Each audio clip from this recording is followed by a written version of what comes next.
మరి బాలగంగాధర్ తిలక్ గారి యొక్క లక్ష్యం ఏమిటంటే స్వతంత్రం కోసం పోరాడినటువంటి మహానుభావుడు స్వతంత్రం కోసమే ఒక వేదిక తయారు చేసి అదే గణపతిగా మారింది.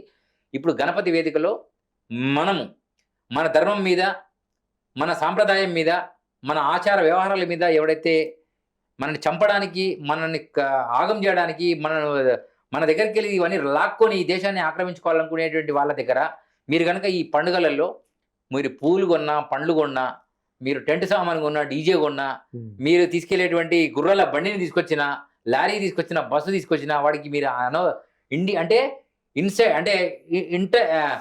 ఇండైరెక్ట్ గా మీరు మనల్ని చంపండిరా సాడుకో నేటుకో అనేటువంటి సిద్ధాంతంతో వెళ్తున్నట్టే లెక్క నేను అనుకుంటున్నాను. రీసెంట్లీగా నేను మూసాపేటలో శ్రీకృష్ణ జన్మాష్టమి వేడుకలకు వెళ్ళాను. దానికి సత్యంజీ గారు, గుమ్మల సత్యంజీ గారు వచ్చారు ముఖ్య వక్తగా. నేను ముఖ్య అతిథిగా వెళ్ళాను అక్కడికి. నేను ఆ స్టేజీ మీద చెప్పాను, అయ్యా మనము ఇతర మతాలతో యుద్ధం చేయాల్సిన అవసరం లేదండి, ఎందుకంటే మనకు చేత కాదు, మనం చాలా బిజీలో ఉన్నాం, మనం పిల్లల గంటలో బిజీ ఉన్నాం, సంపాదనలో బిజీ ఉన్నాం, ఆస్తి సంపాదించడంలో బిజీ ఉన్నాం. కానీ వాళ్ళు పిల్లల పెంచుల్లో దేశాల్లో పెంచే బిజీల్లో వారు ఉన్నారు.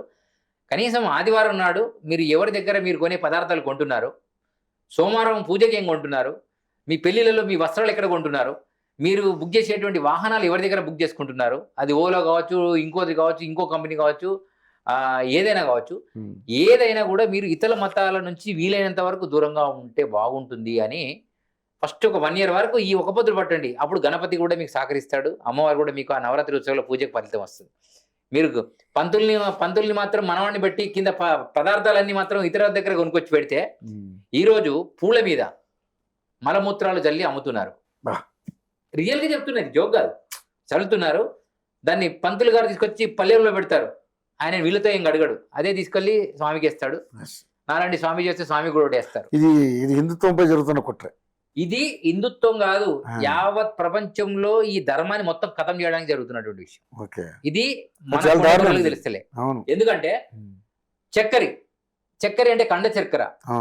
చక్కెర కూడా ఇప్పుడు ఏ జంతువులనైతే కబేలాలకు తీసుకెళ్లిన తర్వాత ఆ బొక్కలు బయటకు వస్తున్నాయో, ఆ బొక్కలను కలిపితే, చెరుకు రసంలో కలిపితే, ఆ బొక్కల పొడి కలిపితేనే చక్కెర తయారవుతుంది. ఇప్పుడు మనం వాడుతున్న చక్కెర కండ చక్కెర వేరు, మామూలు చక్కెర ప్రమాదాలలో కలుపుతున్నారు.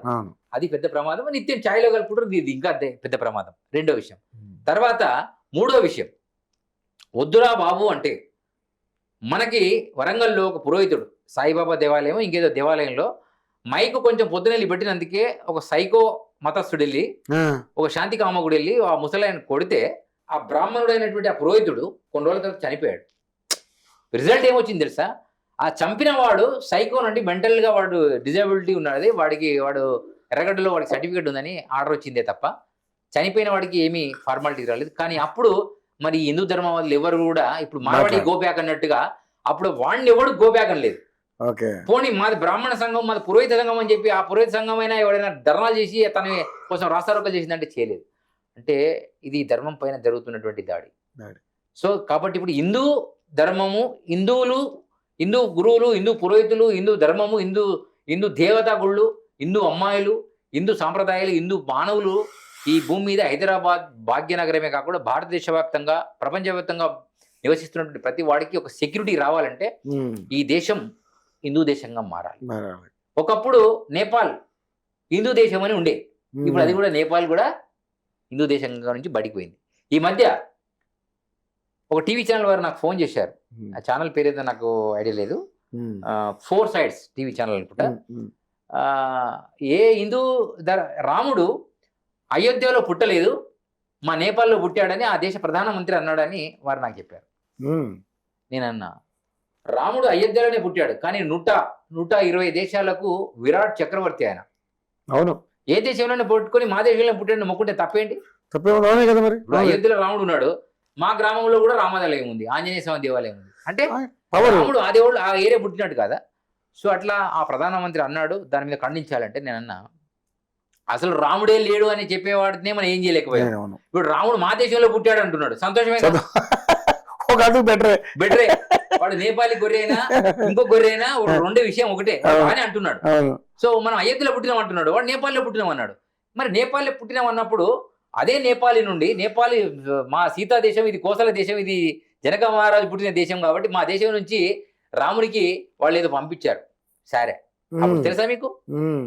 మరి అంటే అది సీత జనక మహారాజు దేశం అని పంపించారు కదా మరి రాముడు జనక మహారాజు దేశంలో ఎట్లా పుట్టాడు అవును చాలా ఆలోచన చేయాలి సో జనక మహారాజుకి అల్లుడు అవును. ఎవరు రాముడు రాముడు ఉమ్. కాబట్టి మా దేశంలో పుట్టడం మనం అనుకుంటే తప్పేంటి అవును. సో ఇలాంటి చిన్న చిన్న విషయాలను కూడా మనం హైలైట్ చేసేయకుండా ఇప్పుడు మార్వాడి విషయంలో చాలా మంది మనతో మాట్లాడుతున్నారు నాతో కూడా చాలా మంది అడిగారు స్వామి ఇది ఏం చేద్దామంటే ఉమ్.